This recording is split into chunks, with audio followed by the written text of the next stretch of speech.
नमो नारायणा। आज पूर्णिमा है, ज्येष्ठ माह की पूर्णिमा है, तो इसे वट पूर्णिमा के नाम से भी जाना जाता है। तो आइए सुनते हैं वट सावित्री व्रत कथा।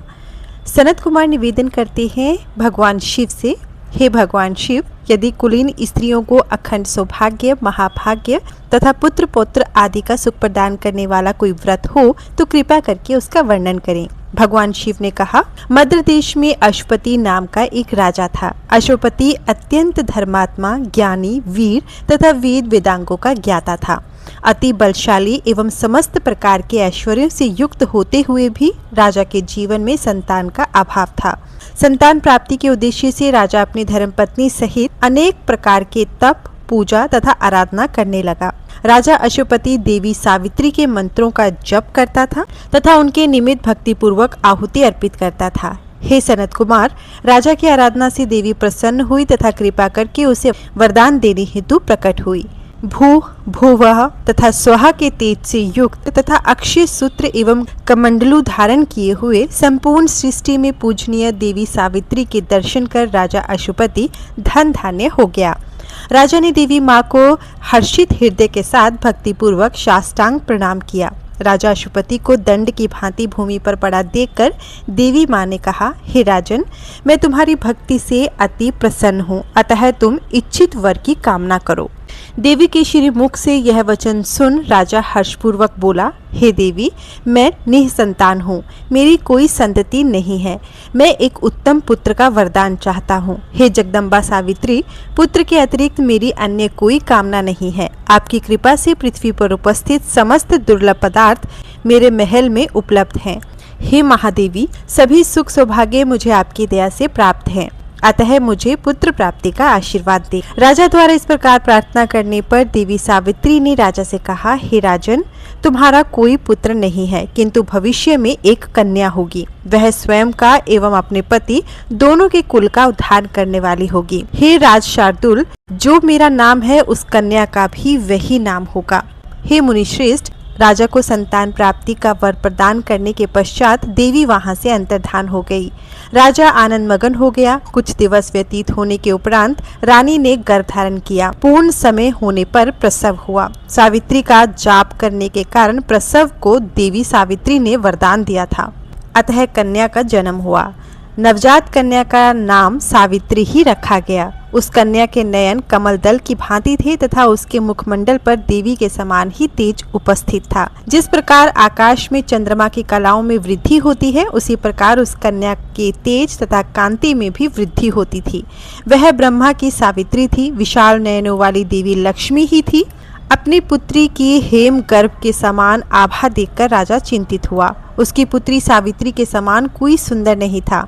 उसके तेज के समक्ष उसे मांगने का कोई साहस ही नहीं करता था।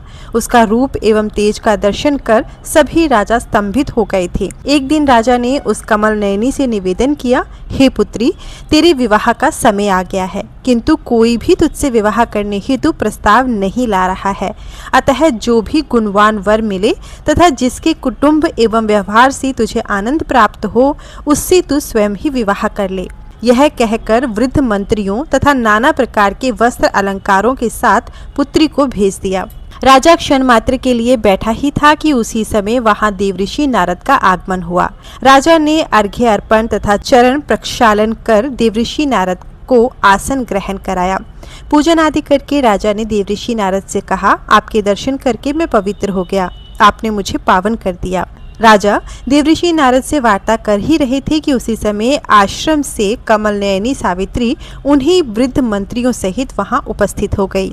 सर्वप्रथम तो सावित्री ने अपने पूज्य पिताजी की वंदना की, तत्पश्चात देवऋषि को प्रणाम किया। सावित्री के दर्शन कर देवऋषि नारद बोले, हे राजन, देव गर्भ के समान तेज वाली यह सुंदरी विवाह योग्य है, अतः तुम इसके विवाह हेतु इसे किसी योग्य वर को क्यों नहीं प्रदान कर रहे हो।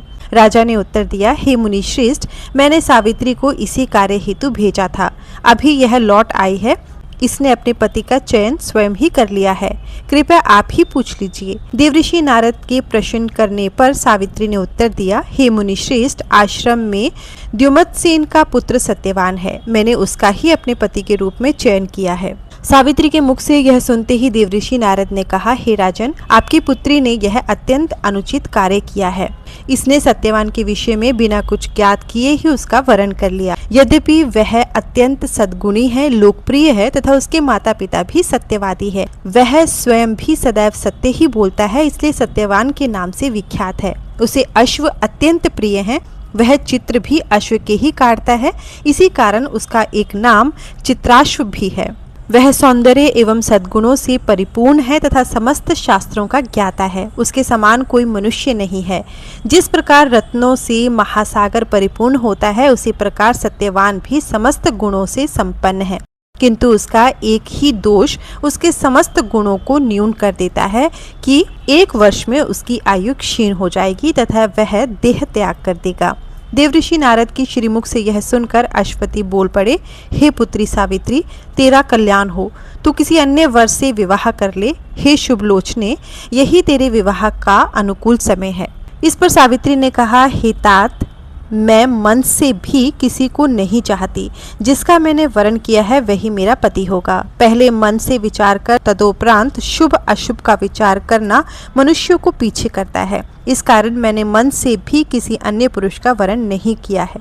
राजा की आज्ञा, पंडित के वचन तथा कन्यादान एक ही बार किया जाता है। सज्जनों की यह 3 बातें एक ही बार होती हैं। यह ज्ञात कर मेरा मन किसी भी प्रकार से विचलित नहीं होगा। सगुण, निर्गुण, मूर्ख, पंडित, दीर्घायु तथा अल्पायु आदि कुछ भी हो, परंतु मेरा पति सत्यवान ही होगा। चाहे इंद्र ही क्यों न प्राप्त हो, पर मैं किसी अन्य का वरण नहीं करूंगी। अतः आपकी जो इच्छा है कहिए। यह सुनकर देवऋषि नारद ने कहा, हे राजन, सावित्री ने सत्यवान से विवाह करने का दृढ़ निश्चय कर लिया है, अतः आप शीघ्र ही इसका विवाह करके पति के साथ भेज दीजिए। यह कहकर देवऋषि नारद वहां से अंतर्धान हो गए। भगवान शिव बोले, सावित्री के अचल स्थिर बुद्धि और निश्चय हृदय को देखकर राजा सावित्री तथा अन्य प्रकार की धन संपदा सहित वन में निवास कर रहे द्युमत्सेन के समक्ष पहुँचे और भेंट की। राजा के साथ वृद्ध मंत्री एवं कुछ अनुयायी थे। द्युमत्सेन वृद्ध एवं दृष्टिहीन था तथा एक वृक्ष के तले बैठा हुआ था। सावित्री एवं अश्वपति ने उसका चरण स्पर्श किया तथा अपना परिचय देते हुए समीप ही खड़े हो गए।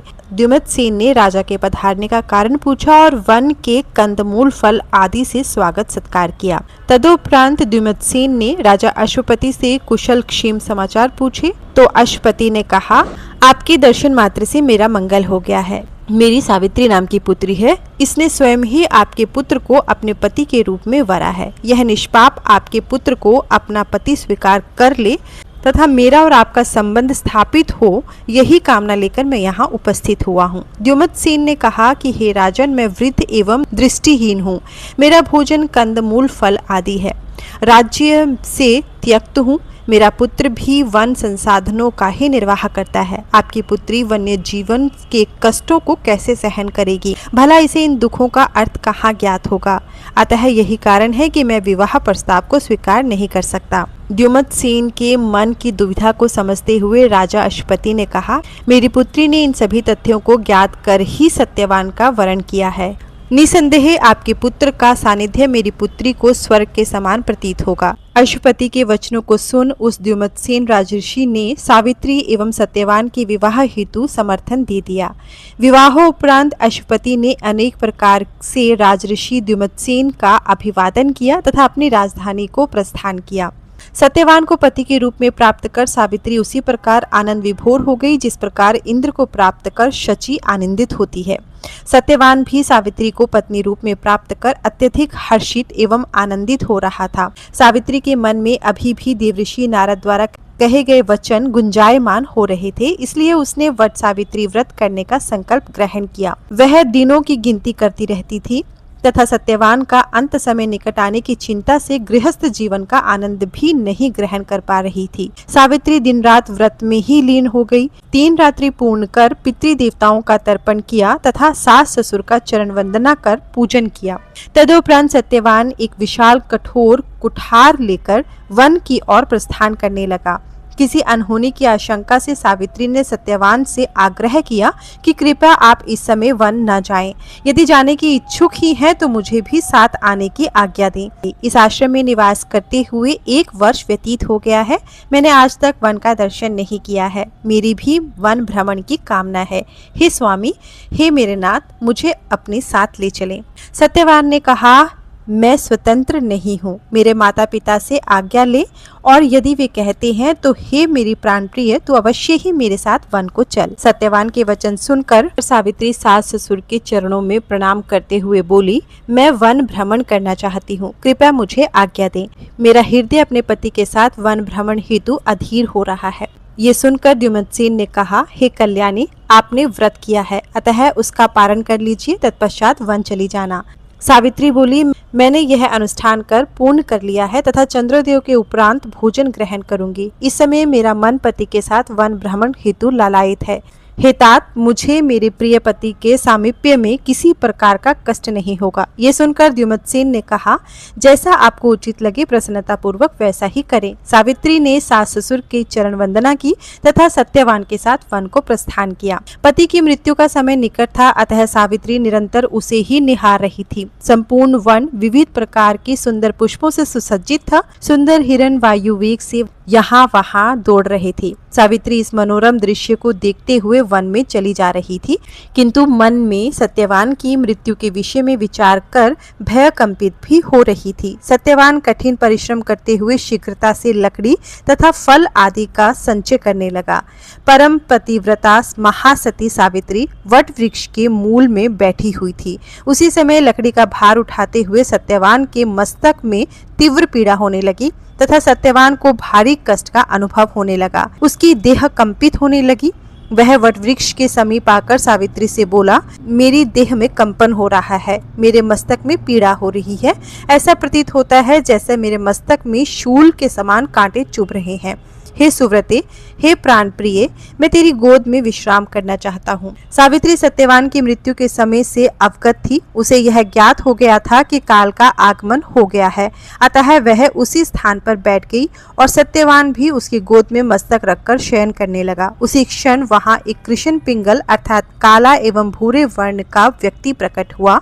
उसकी देह से तीव्र तेज देदीप्यमान हो रहा था। वह व्यक्ति सावित्री से बोला, छोड़ दे इसे। सावित्री ने प्रश्न किया, संसार को भयभीत करने वाले आप कौन हैं? मुझे कोई भी पुरुष भयभीत नहीं कर सकता। यह सुनकर लोकों में भयंकर यम ने कहा, तेरे पति की आयु समाप्त हो गई है, इसे अपने पाश में बांधकर ले जाने की मेरी कामना है। यमराज के मुख से ऐसे वचन सुन सावित्री बोली, हे प्रभु, मैंने तो यह सुना है कि आपके दूत अर्थात यमदूत प्राणी को लेने हेतु आते हैं, किंतु आपके स्वयं उपस्थित होने का क्या कारण है? यम ने कहा, सत्यवान अत्यंत धर्मात्मा एवं सद्गुणी है, अतः वह मेरे दूतों द्वारा ले जाने योग्य नहीं है, इसलिए मैं स्वयं ही आया हूँ। इतना कहते हुए यमदेव ने सत्यवान के शरीर से प्राण पुरुष को बलपूर्वक खींच लिया। तदुपरांत सत्यवान का शरीर निश्वास, तेज रहित, चेष्टा रहित हो गया तथा यम उसे बांधकर दक्षिण दिशा की ओर प्रस्थान करने लगे। अपने पति की मृत्यु से व्याकुल सावित्री भी यम के पीछे पीछे चलने लगी। सावित्री अपने व्रत नियम आदि से सिद्ध हो चुकी थी एवं परम पतिव्रता थी, अतः यम के पीछे जाना उसके लिए सुलभ था। यम ने सावित्री को अपने पीछे आता देखा तो कहा, जा इसका अंत्योष्टि संस्कार संपन्न कर। पति के प्रति जो तेरा कर्तव्य था वह तूने पूर्ण किया। जहाँ तक जाना संभव था वहां तक गई। सावित्री ने कहा, जहाँ मेरे पति को ले जाया जाए अथवा वह स्वयं जाए वहीं मैं भी रहूंगी, यह सनातन धर्म है। पति प्रेम, गुरु भक्ति और जप तप तथा आपकी कृपा के फलस्वरूप मैं कहीं नहीं रुक सकती। तत्वदर्शियों ने 7 आधारों पर मित्रता बतलाई है। मैं उसी मैत्री की दृष्टि से कहती हूँ, ध्यान पूर्वक सुनो। बुद्धिमान ज्ञानी जन मात्र धर्म में ही सुख मानते हैं, इसलिए संत धर्म को ही प्रधान मानते हैं। सज्जनों द्वारा स्वीकार्य एक ही धर्म के माध्यम से हम दोनों ने एक ही मार्ग प्राप्त किया है, इसलिए मैं गुरुकुलवास एवं संन्यास की इच्छुक नहीं हूँ। तत्वदर्शियों ने 7 आधारों पर मित्रता बतलाई है। यम बोले, हे आनंदिते, तेरे द्वारा कहा प्रत्येक शब्द व्यंग्य से परिपूर्ण है। मैं परम प्रसन्न हूँ। सत्यवान के जीवन दान के अतिरिक्त तुझे जो भी वरदान चाहिए मांग ले, मैं तेरी मनोकामना अवश्य पूर्ण करूंगा। सावित्री बोली, मेरे ससुर राज्य विहीन होकर वनवास कर रहे हैं, वह दृष्टिहीन हो गए हैं, उन्हें नेत्र प्राप्त हो जाएं तथा वह सूर्य के समान तेजस्वी एवं बलशाली हों। यम ने कहा, जैसा तूने कहा वैसा ही होगा।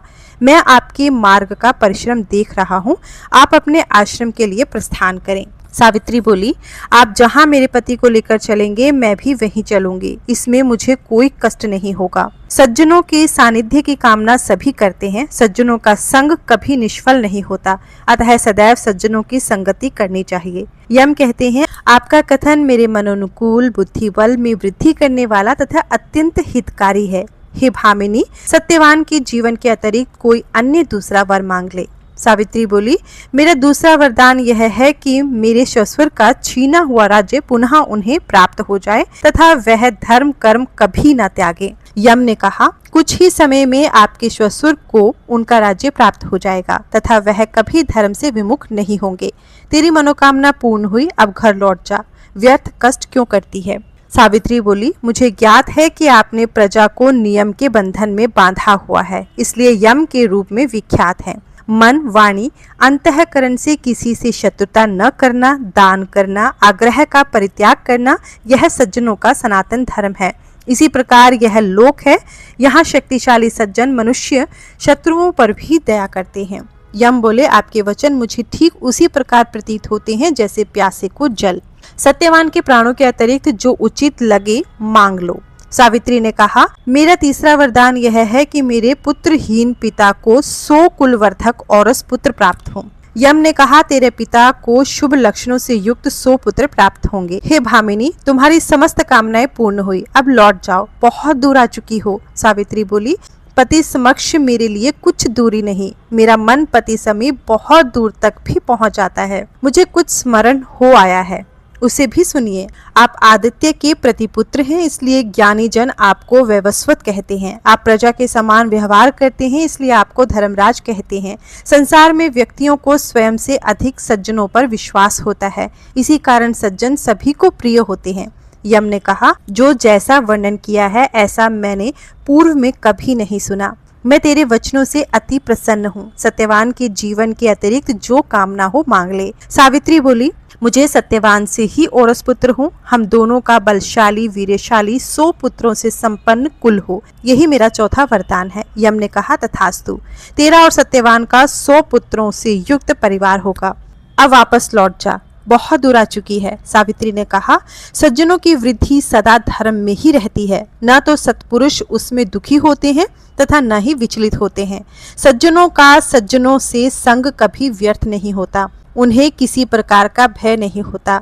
संत ही सत्य से सूर्य को संचालित कर रहे हैं, तप से पृथ्वी को धारण कर रहे हैं। हे राजन, सत्य ही भूत भविष्य की गति है। सज्जनों के मध्य सज्जन दुखी नहीं होते, सज्जनों का यही व्यवहार है। सज्जन किसी का कार्य करते हुए किसी फल की अपेक्षा नहीं रखते। सज्जनों की कृपा कभी व्यर्थ नहीं जाती, न उनके संग में धन एवं मान का नाश होता है, इसलिए सज्जन रक्षक होते हैं।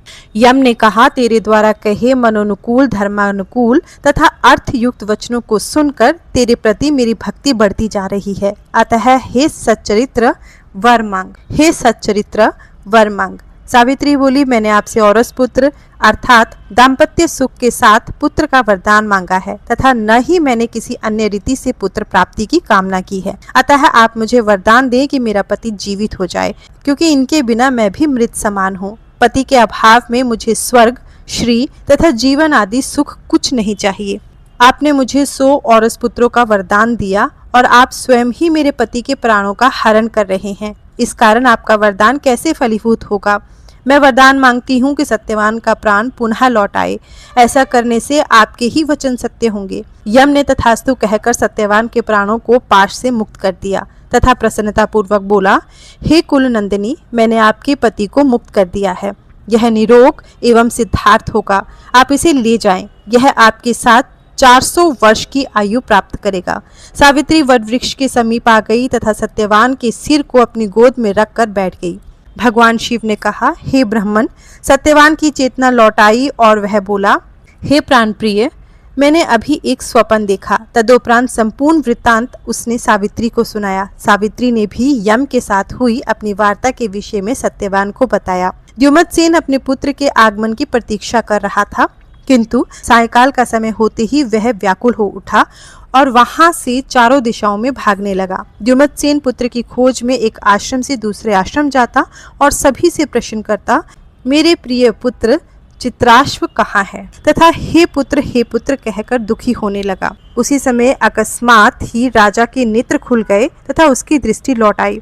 इस चमत्कार को देखकर आश्रम के द्विजगण बोले, हे राजन, आपके तप के फलस्वरूप आपको आपकी दृष्टि पुनः प्राप्त हो गई है। अतः ये नेत्र प्राप्ति इस बात का संकेत है कि आपका पुत्र भी शीघ्र ही प्राप्त हो जाएगा। भगवान शिव बोले, द्विजगण चर्चा कर ही रहे थे कि उसी समय सावित्री सहित सत्यवान वहां उपस्थित हो गया तथा समस्त ब्राह्मणों एवं माता पिता को प्रणाम किया।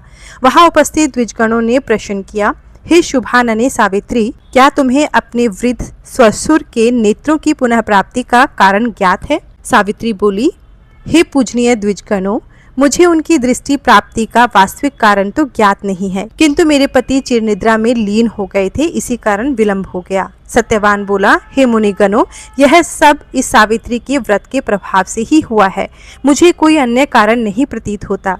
अतः यह सावित्री के तप का ही शुभ परिणाम है। मैंने स्वयं सावित्री के व्रत का यह महात्म्य देखा है। शिवजी आगे कहते हैं कि सत्यवान यह कह ही रहा होता है कि उसी क्षण उसकी राजधानी के प्रधान पुरुषों ने आकर यह सूचना दी कि जिस दुष्ट मंत्री ने आपका राज्य बलपूर्वक छीन लिया था, उसका वध भी उसके मंत्री ने ही कर दिया है। इसलिए हम आपके समक्ष उपस्थित हुए हैं। हे राज शार्दुल, आप अपने राज्य का पालन करने चलें। हे राजन, आप मंत्री एवं पुरोहित द्वारा अपना राज्याभिषेक करवाएं। राजा उनका आग्रह स्वीकार कर उन प्रधान पुरुषों सहित अपने नगर पहुंचा और अपने कुल क्रमागत राज्य को प्राप्त कर अति आनंदित हुआ।